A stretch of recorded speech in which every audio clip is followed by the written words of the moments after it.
दुनिया को क्या लगता है कि हम शिव जी को एक लोटा जल चढ़ाने के लिए जा रहे हैं? ना ना,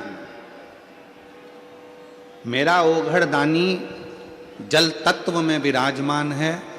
हमारे घर का मटके का, हंडे का या हमारे घर में जो पानी भरने का स्थान है, उसमें से जब हम एक लोटा जल भरते हैं और जल लेकर अपने घर से निकलकर शंकर जी के मंदिर में पहुंचकर शिव जी को वो जल जब चढ़ाते हैं, तो दुनिया को लगता है कि हम शंकर भगवान को केवल जल चढ़ा रहे हैं, पर शिव पुराण कहती है कि शिव जल तत्व में विराजमान है। हमारे घर का जल जब शिवलिंग पर चढ़ता है तो हमारे घर की जितनी भी बुराइयां हैं, जितने भी दुख हैं, जितने भी तकलीफ हैं, जितने भी कष्ट हैं, वो सब उस जल में समाहित होकर शंकर के पास चले जाते हैं और हमारा घर एकदम पवित्र, आनंदमय और सुखमय हो जाता है।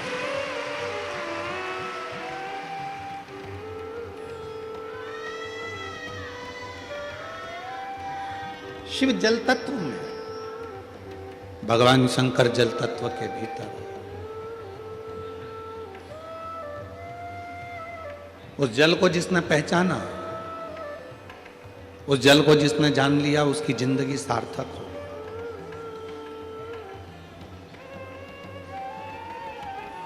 दोनों समय शिवलिंग पर जल चढ़ा रहे हो तो मेरा शंकर भी जल तत्व के रूप में जल में जल तत्व को मिलाकर आपके दुखों का हरण करता है। एक बात पूछें, आप लोगों से उत्तर दे सकते हो क्या? ए मुंबई की जीजी, मीरा भयंदर वालों, दोगे उत्तर? पक्के में? ठीक है। शास्त्र कहते हैं कि पति परमेश्वर है। शास्त्र कहते हैं कि पति परमेश्वर का रूप है। पति जल मांगे आप जल दीजिए, पति दवाई मांगे आप दवाई दीजिए, पति बेग मांगे आप बेग दीजिए। पर मैं आपसे एक बात पूछना चाहता हूँ, शिव महापुराण में शिव और शक्ति दोनों की बराबर की कथा है। अगर पति परमेश्वर है तो पत्नी क्या है?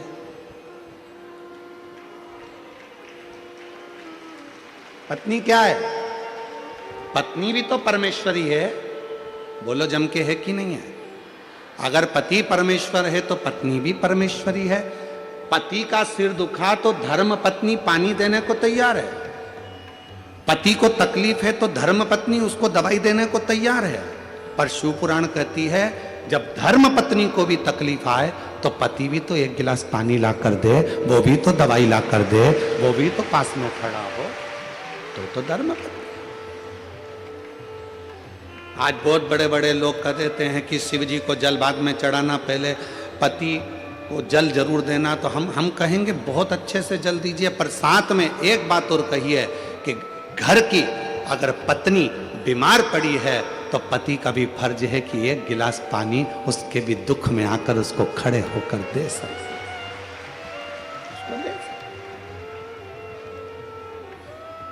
मेरी जितनी जीजियां बैठी हैं, कई लोग कहते हैं ये सियोर वाला महाराज हमेशा जीजियों का पक्ष लेता है।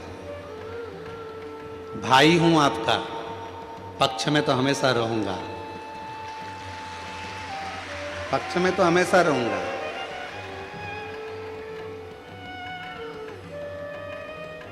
पूरे महीने अगर मेरी बहन, मेरी जीजियां आपको पानी दे सकती हैं, आपके लिए भोजन बना सकती हैं, पूरे महीने मेरी जीजियां आपके लिए सब कुछ कर सकती हैं, तो उसके रजस्वला धर्म के 5 या 7 दिन तो तुम भी उनको पानी दे सकते हो, तुम भी उनके लिए प्रसाद बना सकते हो, तुम भी उनके लिए सहयोग कर सकते हो।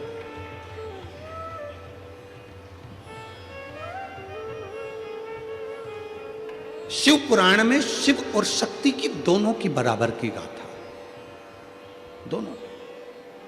भृंगी की कथा आप लोगों ने सुनी है। भृंगी मुनि ने शंकर भगवान की परिक्रमा करी और शंकर भगवान की परिक्रमा करने में इतना शिव की भक्ति में इतना डूब गए थे कि पार्वती को अलग छोड़ दिया था और शिव की दोनों बीच में बैठे थे, तो दोनों के बीच में से भृंगी बाबा निकल गए। शिव जी को वो अच्छा नहीं लगा था। शंकर भगवान को वो श्रेष्ठ नहीं लगा। शिव जी ने पार्वती को उठाकर अपनी गोदी में बिठा लिया और दोनों एक हो गए। भृंगी को लगा कि अब तो मैं शंकर की परिक्रमा कैसे करूं, पार्वती और शिव दोनों साथ में बैठ गए। फिर भी भृंगी ने एक छोटे से भंवर का रूप रखकर दोनों के बीच में से निकलना प्रारंभ कर दिया। तब शिव जी को क्रोध आया। भगवान शंकर कुछ बोलते उससे पहले मां जगतजननी को लगा कि ये भृंगी तो शंकर का भक्त है, शिव का उपासक है, अगर शिव इसको श्राप देंगे तो अच्छी बात नहीं है। तो मां आद्यशक्ति स्वयं सामने आ गई और बुराई का पूरा ठीकरा मां आद्यशक्ति ने अपने ऊपर ले लिया और कह दिया, भृंगी सुन, एक मनुष्य के शरीर में हड्डी जितनी अस्थियां हैं ये उसके पिता की दी हुई होती है, और मनुष्य के शरीर में जितनी मांस है, रक्त है, पीप है, ये शरीर में जो रक्त है, मांस है, ये पीप है, ये सब उसकी मां का दिया हुआ होता है। और सुन भृंगी, आज तूने शंकर और शक्ति को, शिव और शक्ति में विभाजन उत्पन्न करा है, इसलिए मैं तुझे श्राप देती हूं कि तेरे शरीर में जो माता का दिया हुआ भाग है वो पूरा छिन्न हो जाए। अब हुआ क्या कि भृंगी पूरा की पूरा हड्डी का ढांचा बन गया, पूरा हड्डी का। आप लोग देखना, शिव जी का फोटो देखो या शंकर भगवान की बारात का फोटो देखो या कोई वीडियो देखो तो उसमें दिखेगा एक हड्डी कंकाल जैसा एक व्यक्ति चल रहा है, उसके 3 पांव हैं, उस भृंगी के 3 पांव हैं, उस श्रृंगी भृंगी के 3 चरण हैं, उस श्रृंगी भृंगी के 3 चरण, और वो श्रृंगी भृंगी के जो 3 चरण थे उस क्यों थे? क्योंकि शिव जी ने देख लिया था कि इसके 2 चरण से यह खड़ा नहीं रह पा रहा है, तो भगवान शंकर ने उसको 1 चरण और दे दिया था कि तू इन 3 चरण से अपने स्थान गंतव्य तक जा सकता। शिव महापुराण की कथा कहती है पति और पत्नी में कोई भेद नहीं होना चाहिए।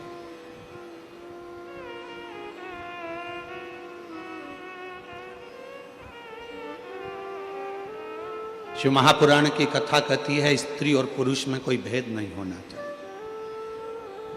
शिव महापुराण की कथा कहती है एक पति कहता है कि मैं ऑफिस से आया, तू मुझे पानी ला कर दे, और मान लो वही पत्नी तुम्हारी भी नौकरी करती है, वो भी ऑफिस जाती है। मुंबई जैसे शहर में तो परिवार को चलाने के लिए पति पत्नी दोनों को जॉब करना पड़ता है।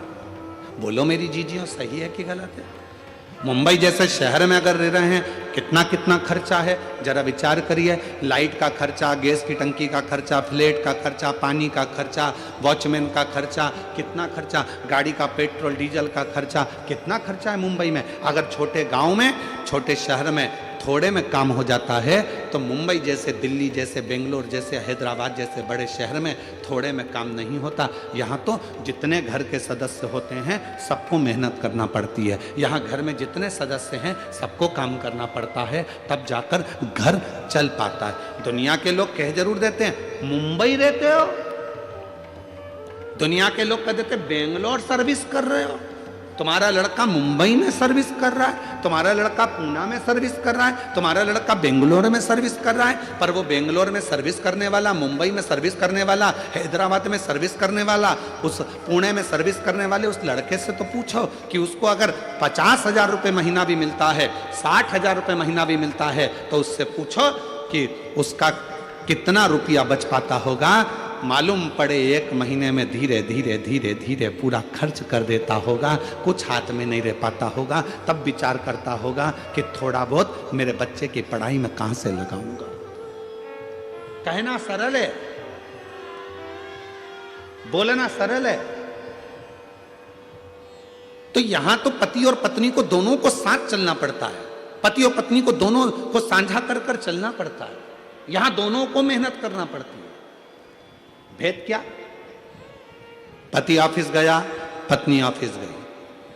पति क्या आस लगा कर बैठा है कि मैं घर जाऊंगा तो मेरी पत्नी मुझे चाय बना कर दे, मेरी पत्नी मुझे पानी ला कर दे। तो पत्नी भी तो बेचारी सोचती होगी कि आज मैं घर जा रही हूं, बहुत थक चुकी हूं। जितना पति थका होगा उतनी वो भी थकी होगी। उसके मन में भी भाव आता होगा कि कोई तो हो जो मुझे 1 गिलास पानी का पूछ ले। अगर वही पत्नी अपने मायके में नौकरी कर रही होती, अपने मायके में रह रही होती, और जब नौकरी कर कर घर आती तो वो माँ उसको कहती, बेटा थक गई होगी, ले एक गिलास पानी पी ले, मैं जब तक चाय बना कर लेकर आती हूँ। उस पत्नी को अपने मायके की याद आती है जब वो अकेली हो जाती है। तो शिव कथा कहती है, पार्वती जी का संवाद कर रहा है, सती माता का संवाद कर रहा है। एक श्रेष्ठ पति की गणना क्या होती है, एक श्रेष्ठ पति कैसा होना चाहिए कि धर्म पत्नी जो तेरे साथ ब्याह कर कर आई है उसको मायके की कभी याद ना आवे और तेरा संग ऐसा मिले कि उसका मान सम्मान और इज्जत दोनों बढ़ती जाए, दोनों का सम्मान। एक लाइन आप लोगों ने सुनी होगी, आप तो फिल्मी दुनिया के लोग हो, मुंबई जैसे शहर में रहते हो, गाने तो आप गुनगुनाते रहते हो, तो एक गाना और आपके जीवन में गुनगुना रहे होगा आपने, मायके की कभी ना याद आए, ससुराल में इतना। आता है आप लोगों को, आता है? जरा बोलो तो, जरा बोलो, मायके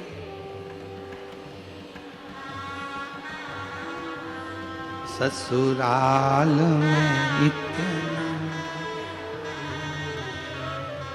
बाबा की दुआएं लेती जा, जा तुझको सुखी संसार मिले, बाबा की दुआएं लेती जा, जा तुझको सुखी संसार मिले, मायके की कभी ना याद आए, मायके की कभी ना याद आए, ससुराल में इतना प्यार मिले। ये कितनी पवित्र कथा, कितना पवित्र भाव। कब मायके की याद नहीं आएगी? लड़की को ससुराल जाने के बाद मायके की याद कब नहीं आती? जब उसका पति उसका आदर करता है, जब उसके परिवार वाले उसका सम्मान करते हैं। और हम कहेंगे, पत्नी से भी निवेदन करेंगे और पति से भी निवेदन करेंगे, याद रखना, पति आपका आदर करे, आपके ससुराल आपके परिवार वालों का आदर करे, तो आपको भी उसके परिवार वालों का आदर सम्मान दोनों को बरकरार रहे, दोनों।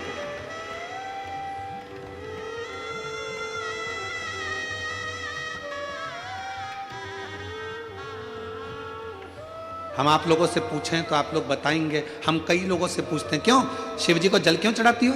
एक लोटा पानी क्यों चढ़ाती हो? एक लोटा जल क्यों चढ़ाती हो? एक लोटा जल क्यों चढ़ाती हो? तुम्हारा पति मना करता है जल चढ़ाने के लिए, मत जा। कई बार पति कह देता है, क्यों जा रही है भीड़ में, क्यों जाती हो, क्यों एक लोटा जल चढ़ाती हो? मेरी जितनी जीजियां बैठी हैं, इनके दिल की बात कहूं तो छोटी बात नहीं होगी। इन माताओं से जाकर कोई पूछे कि एक स्त्री, एक नारी, एक बेटी शंकर को जल क्यों चढ़ाती है? अपने लिए नहीं, जल चढ़ाऊंगी मेरा पति अच्छा रहे, उसका स्वास्थ्य अच्छा रहे, उसकी तरक्की हो जाए, उसकी नौकरी हो जाए। पत्नी जल चढ़ाती है अपने पति के लिए, एक माँ जल चढ़ाती है अपने बेटे के लिए। मेरे बेटे के यहाँ संतान नहीं है, बाबा उसको औलाद हो जाए, बाबा मेरे एक बेटे की जॉब नहीं है, उसकी जॉब लग जाए, बाबा मेरी बेटी की यहाँ तकलीफ है, बाबा उस बेटी का दुख मिट जाए। एक माँ जल चढ़ाती है अपने बच्चे के लिए, अपने बेटे के लिए, अपनी बेटी के लिए। एक पत्नी जल चढ़ाती है अपने पति के लिए। एक दादी जल चढ़ाती है अपने नाती पोते पंती बेटा बहू सब के लिए। जरा विचार करिए, एक स्त्री केवल एक ऐसी होती है, करवा चौथ का व्रत भी करती है तो पति के लिए, तीज का व्रत करती है अखंड सौभाग्य पति के लिए, संतान सप्तमी का व्रत करती है अपनी औलाद के लिए। कोई सा व्रत एक नारी का ऐसा नहीं है जो नारी खुद के लिए करती हो। जितने व्रत हैं सारे दूसरे के लिए हैं, वो भारत की नारी है, वो भारत की नारी है जो अपने लिए कम जीती है और जगत के लिए ज्यादा जीती है, अपने परिवार के लिए ज्यादा जीती है, अपने कुटुंब के लिए ज्यादा जीती है। वो भारत की नारी है।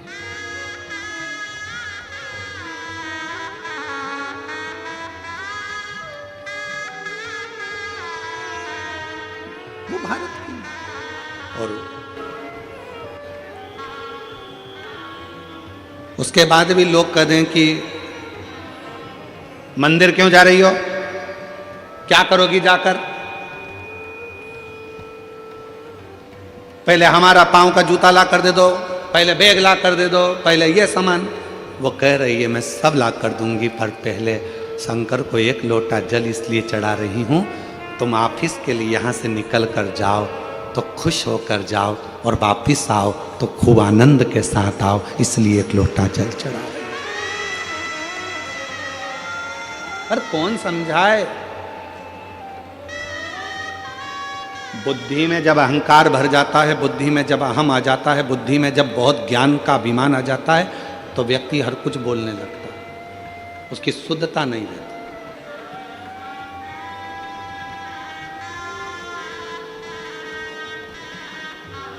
स्नेह शिव एक पत्र है, बड़ा विचित्र पत्र है। इसमें का पत्र शायद 3 साल पहले एक आया था, और उसके बीच में एक 3.5-4 साल पहले एक पत्र और आया था। वैसा की वैसा ही है।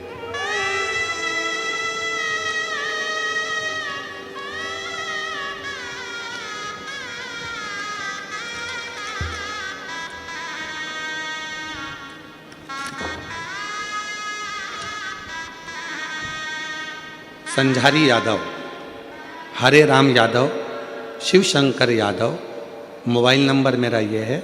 मैं मीरा रोड पूर्व का रहने वाला हूँ, यहीं मुंबई में रहता हूँ। कहीं बैठे हों तो हाथ हिला सकते हैं, आप ही हैं, एक बार वापिस हाथ हिलाओ, आ जाइए, वापिस हाथ हिला दो एक बार। आ जाइए, आ जाइए, आ जाओ, एक बेलपत्र लेने के लिए। मैं मीरा रोड पूर्व भयंदर का यहीं मुंबई का रहने वाला हूँ। गुरुदेव, हृदय की गहराइयों से कृतज्ञता व्यक्त करने हेतु लिख रही हूँ। शब्दों में उस भाव को व्यक्त कर पाना कठिन है जो मेरे मन में आपके प्रति है। मेरे जीवन में एक ऐसा चमत्कार घटित हुआ जिसकी कल्पना भी हम सभी ने छोड़ दी थी। मेरा पुत्र जो मात्र 18 वर्ष की आयु में था, वो घर से गायब हो गया था, चला गया था। ऐसा कोई थाना नहीं जहां रिपोर्ट नहीं, ऐसी कोई जगह नहीं जहां बेटे को ढूंढा नहीं। 18 वर्ष का बेटा मेरा चले गया, ढूंढते ढूंढते थक गए।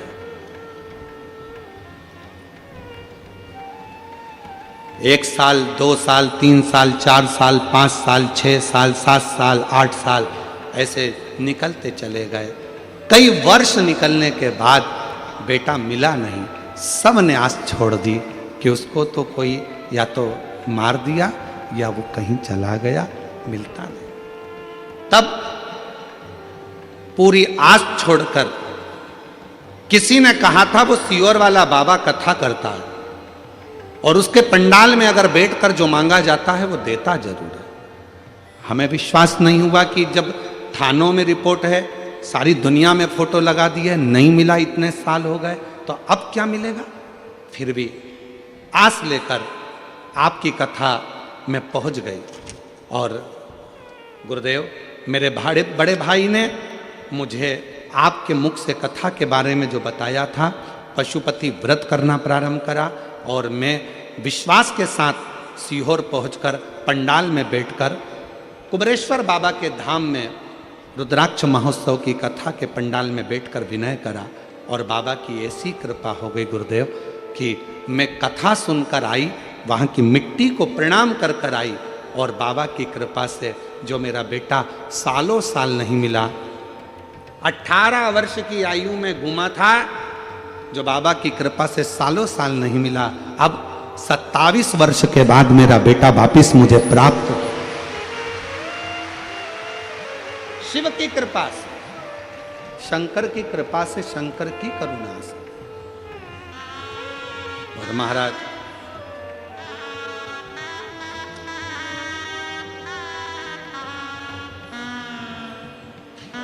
गुरुजी, आपने कथा में, आप कथा में बोलते हो, पंडाल में बैठकर जब आप 1 मिनट के लिए मौन होते हो, बाबा सब दुख काटो महाराज, और श्री शिवाय नमस्तुभ्यम बोलने के बाद आप 1 मिनट के लिए जब चुप होते हो तो आप कोई एक चीज मांगने का बोलते हो। हम बाबा से बस यही मांगते थे कि मेरा बेटा आ जाए। बाबा, मैं पूरे दुनिया के लोगों को कहूंगी, जब सब दूर से हार जाओ तो कथा के पंडाल में बैठकर जब सीहोर वाला बाबा श्री शिवाय नमस्तुभ्यम बोले और थोड़ी देर के लिए मौन हो, तब तुम जो मांगना चाहो वो मांग लो, वो मिलता जरूर है 3 महीने में पूरा जरूर। शिव तत्व इसी को कहते हैं, शंकर की करुणा इसी को कहते हैं। और जो जैसी भावना लाया वो वैसा ही फल पाया, नहीं खाली उसे लौटाया वो मन ही मन हर्षाया। भाव, भक्ति, श्रद्धा, विश्वास अपने भीतर प्रबल होना चाहिए, प्रखर।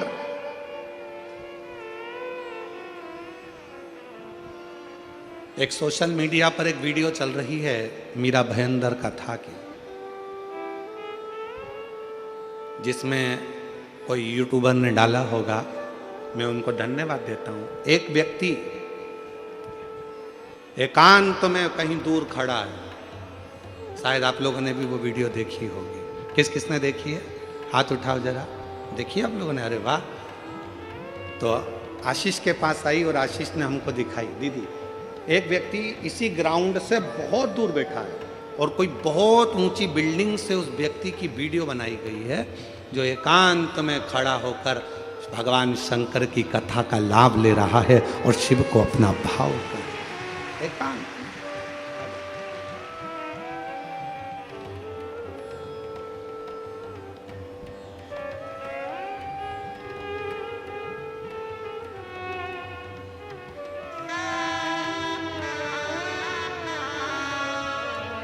जो जैसी अब तो बाबा दे दिया है ना, हम रोते वो वैसा ही आंसू पोंछो सब आंसू।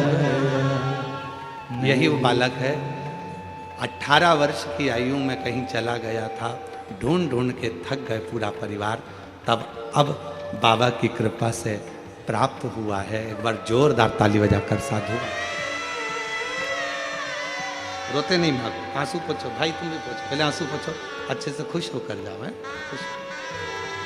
जो जैसी भावना लाया वो वैसा ही फल पाया, नहीं खाली उसे लौटाया वो मन ही। बेटा कह रहा है पापा ढूंढ ढूंढ के थक गए, आखिरी की एक इच्छा रह गई थी उनकी। ढूंढते ढूंढते ढूंढते ढूंढते एक ही बात कहते थे कि मैं अपने बेटे को देख लूं एक बार।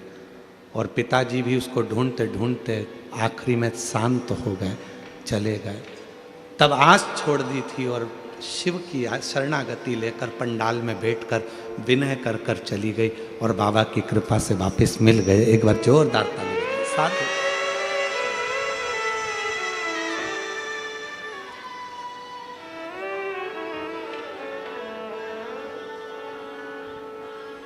मेरा तू ही तो हमदर्द जिससे हर दर्द कहता हो। मेरा तू ही हमदर्द है जिसे हर दर्द कहता हो। दुनिया आगे प्रभु चुपचाप में रहता हूँ। दुनिया के आगे प्रभु चुपचाप में रहता हूँ। मेरा तू ही तो हमदर्द है जिसे हर दर्द कहता हूँ, मेरा तू ही तो हमदर्द है, जिसे हर दर्द कहता हूँ। प्रेम, शिव से प्रीत। परसों कथा में कहा था, शंकर जी के मंदिर में, शिव के करीब में, शंकर की कथा में जब पहुंचते हो तो मन में जो भाव आते हैं वो शिव पूरा करता है, शंकर पूरा करता है। जो तुम्हारे हृदय में आएगा, जो तुम्हारे चित्त में आएगा, जो तुम्हारे मन में आएगा।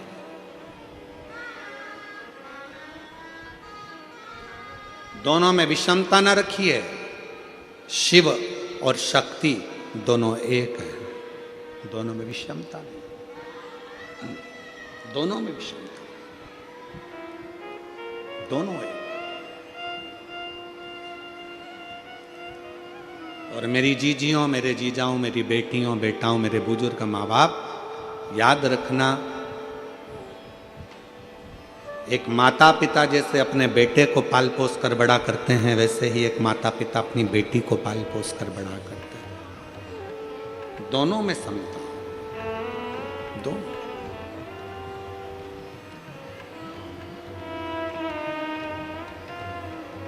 कितनी सुंदर एक कथा आती है। देवताओं ने एक बहुत बड़ी सभा रखी, बहुत बड़ी सभा। ये दक्ष की सभा नहीं थी, ये सारे 33 कोटि देवता एक सभा में बैठे हुए थे। सारे देवता, ब्रह्मा जी भी बैठे थे, भगवान विष्णु भी बैठे थे, सब बैठे। इंद्र, गरुण, वरुण, 33 कोटि देवता उस सभा में बैठे और सारी देवियां भी उस सभा में बैठी। उस सभा का एक नियम था, सारे देवताओं के सम्मुख में सबको अपना अपना गायन, अपने अपना नृत्य प्रस्तुत करना था। सबको गायन देना था, सबको नृत्य देना।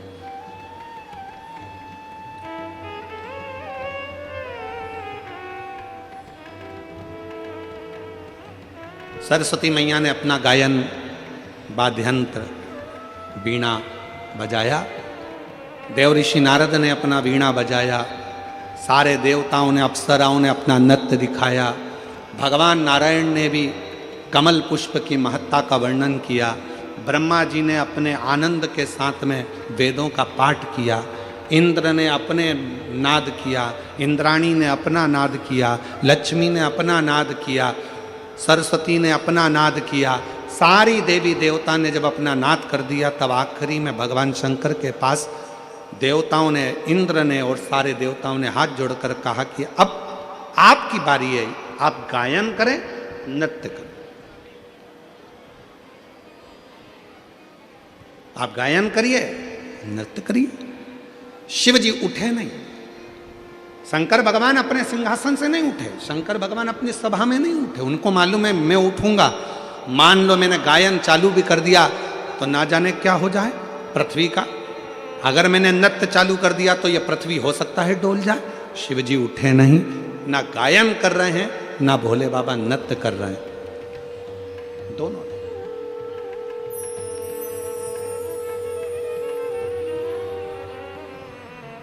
ना शंकर भगवान गायन कर रहे हैं, ना नृत्य कर रहे हैं। तब देवताओं ने फिर बार बार कहा, देवता बार बार पुकार कर नहीं नहीं, आपको गायन तो करना पड़ेगा, आपको नृत्य तो करना पड़ेगा। शंकर भगवान समझाते समझाते समझाते रह गए। तब शिव जी ने उस समय पर मौन धारण कर तुमरुका जी को निमंत्रण दिया कि तुमरुका जी आओ, यहाँ गायन की बात है, तुम गाओ। तुमरुका जी ने अपना गायन प्रारंभ करा और जो तुमरुका जी ने गायन प्रारंभ करा, शंकर भगवान उठ गए और शिव जी ने उठकर अपना नृत्य प्रारंभ किया। जो घड़दानी ने अपना नृत्य प्रारंभ करा, तभी शरीर में इतना ताप बढ़ गया, इतना तेज बढ़ गया, इतना प्रकाश बढ़ गया, इतनी अग्नि का पुंज बढ़ गया, इतना पुंज बढ़ गया कि भगवान शंकर के उसी तेज से, उस तपन से, उसी तपन से, उसी तेज से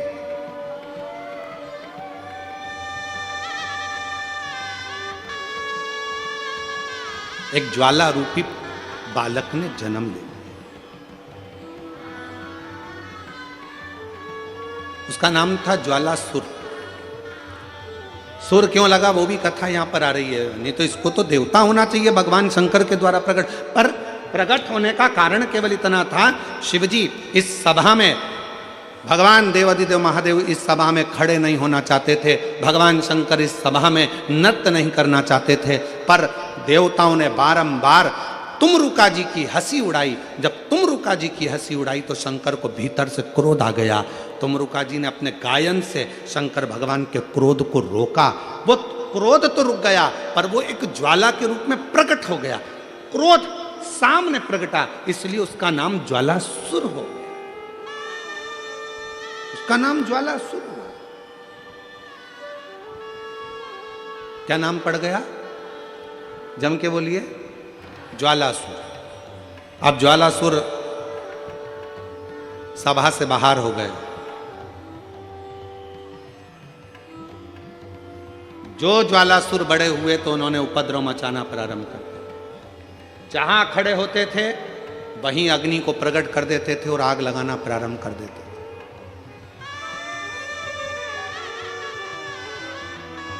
जहां खड़े,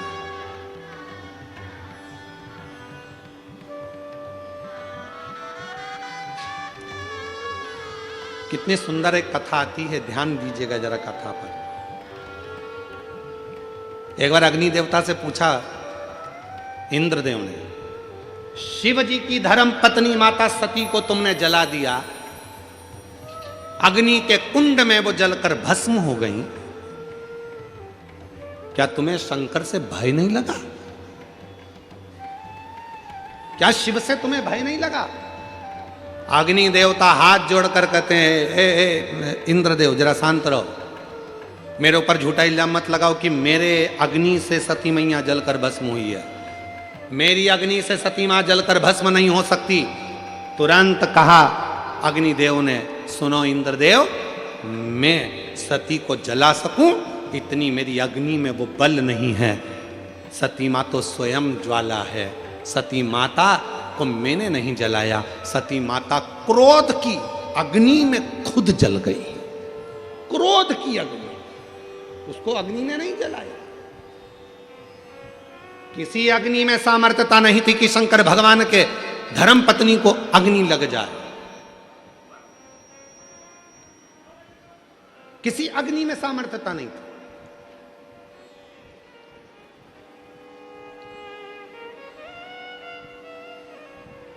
कितनी सुंदर बात है, बहुत ध्यान से सुनिएगा जरा इस बात को। कितना सुंदर चरित्र है। जब एक सौभाग्यवती स्त्री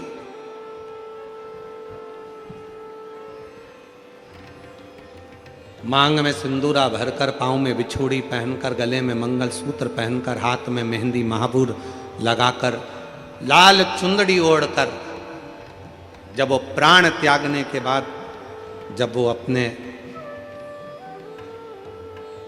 प्राण छोड़ने के बाद जब वो शमशान जाती है,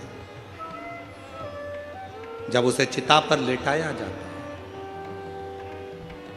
चिता पर जब लेटाते हैं उस सती को, उस स्त्री को, सौभाग्यवती नारी को, अखंड सौभाग्यवती नारी को, जिसके मांग में सिंदूर है, गले में मंगलसूत्र है, पांव में बिछुड़ी है, हाथ में चुड़ला है, लाल चुंदड़ी ओढ़ी हुई है, होठों पर लाली लगी हुई है, वो सौभाग्यवती जब अपने प्राणों को त्यागती है और जब वो जाती है, तब जब उसको चिता पर लेटाया जाता है तो कितना सुंदर प्रसंग है कि जब अग्नि, बेटे, पति उसकी चिता को जब अग्नि देते हैं तो वो अग्नि भी पहले उस सती को प्रणाम करती है। उस सौभाग्यवती नारी को, अग्नि देवता को प्रणाम करना पड़ता है। सौभाग्यवती नारी के शरीर में जब मरने के बाद उसको चिता की अग्नि में भी आग लगती है तो वो सौभाग्यवती नारी को भी अग्नि देवता प्रणाम करते हैं, नमन करते हैं, मां सती को याद करते हैं और सती माता को याद कर कर कहते हैं, मां ये मेरी अग्नि में वो बल नहीं है कि मैं किसी एक मांग भरने वाली स्त्री के शरीर में आग लगा सकूं। माँ, मुझे में बल नहीं है, आप कुछ कृपा करो। तब सती मैया, सतियों के सातित्व को संवारने वाली, इसीलिए हम लोग कहते हैं ना, सतियों के सातित्व को संवारती है माँ तेरी, सती के सातित्व को संवारने वाली है माँ सती। ये मेरे बस की बात नहीं, अग्नि देवता कर रहे हैं कि किसी मांग में सिंदूर भरने वाली, हाथों में चुड़ला पहनने वाली, पाँव में बिछुड़ी पहनने वाली, गले में मंगलसूत्र धारण करने वाली, एक अधरों पर लाली रखने वाली, मस्तक पर बिंदी रखने वाली नारी को अग्नि देवता कहते हैं कि मेरी सामर्थ्यता नहीं है कि मैं इसमें आग लगा सकूं। हे सती मैया, आप कृपा करिए, आप सतियों के सातित्व को संवारती हो, आप करुणा करिए। तब वो सती माँ आज्ञा देती है, तब अग्नि की आंच उस सती के शरीर को छू पाती है, तब जाकर शरीर में आग लग पाती है। आज्ञा उस सती की होती।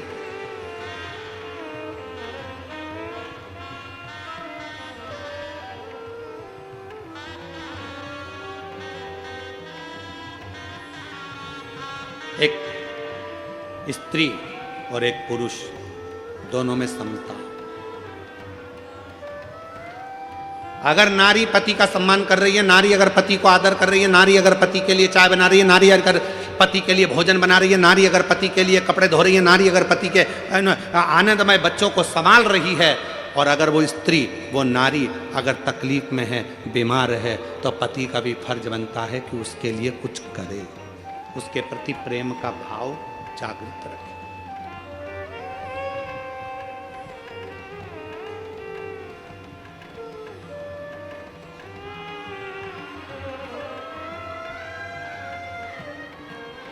प्यार देखा है कभी किसी ने? जो फिल्म में प्यार दिखाते हैं, उस फिल्म के प्यार से हमें मतलब नहीं है। प्यार किसको कहते हैं? कई लोग कहते हैं कि प्रेम था ये वाले देवता का वो वाले देवता से, ये वाले देवता का। बहुत सारे प्यार के किस्से बताए जाते हैं कि भगवान का इन भगवान का, इन देवी का, इन देवता का, इन देवता का। हम किसी का वर्णन नहीं करेंगे। अगर प्यार देखना है तो एक बार मेरे महादेव और माता सती का प्यार देखिए कि सती के प्राण छूट गए, उनके शव को कंधे पर धारण कर कर तांडव मचा दिया।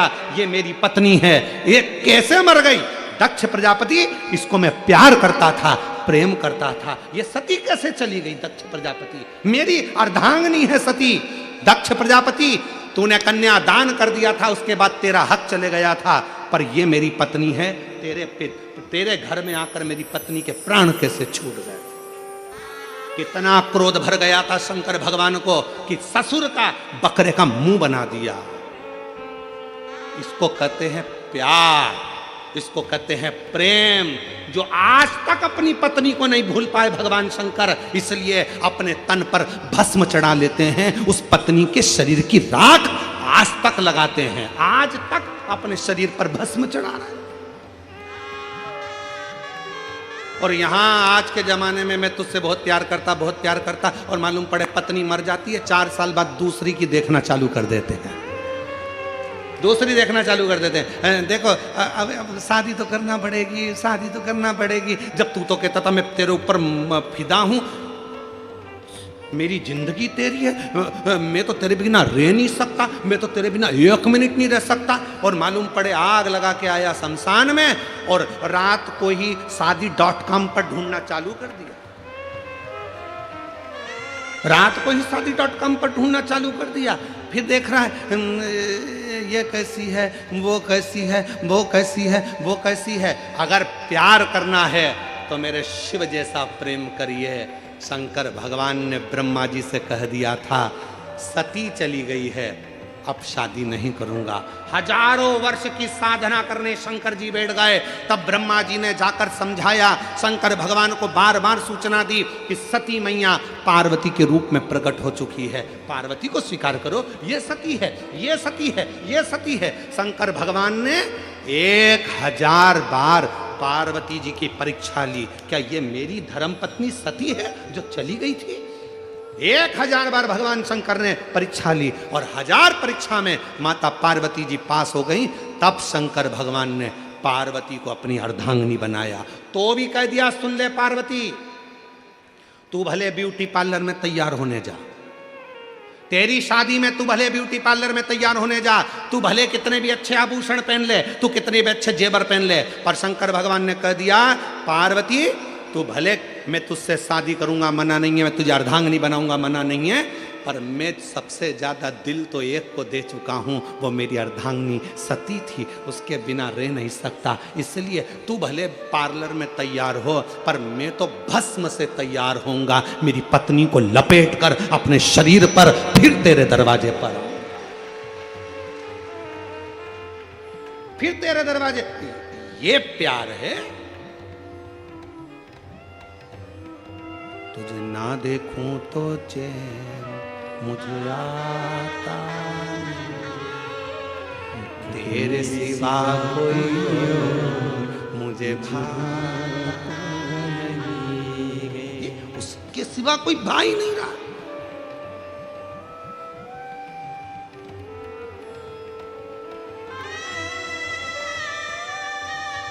और सताओ ना हमें लोगों, हमें दिल की बीमारी है, सताओ ना हमें लोगों, हमें दिल की बीमारी है, हमारा वेद दुनिया में वो डमरू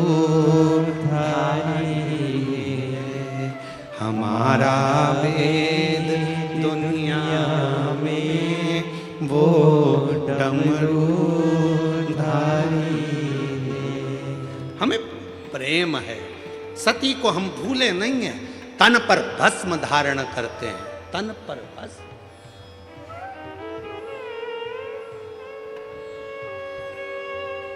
कितना प्यार होगा शिव जी का जरा। और आज के ज़माने में बस पति को लोग कह दिया पति परमेश्वर है, पति का कहना मानो। हम भी कहते पति का कहना मानो, हमने कल भी कहा था पति के चरण छुओ, घर के बुजुर्ग के चरण छुओ, बोले थे कि नहीं बोले थे, हम भी कहते हैं। पर याद रखना अगर पति परमेश्वर है तो पत्नी भी परमेश्वरी है, उसका भी आदर होना चाहिए,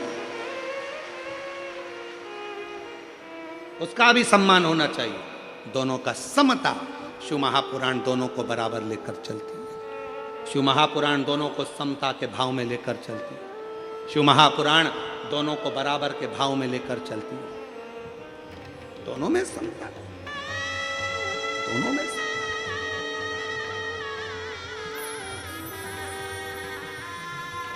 और सताओ ना हमें लोगों, हमें दिल की बीमारी है, सताओ वेद दुनिया में वो डमरू धारी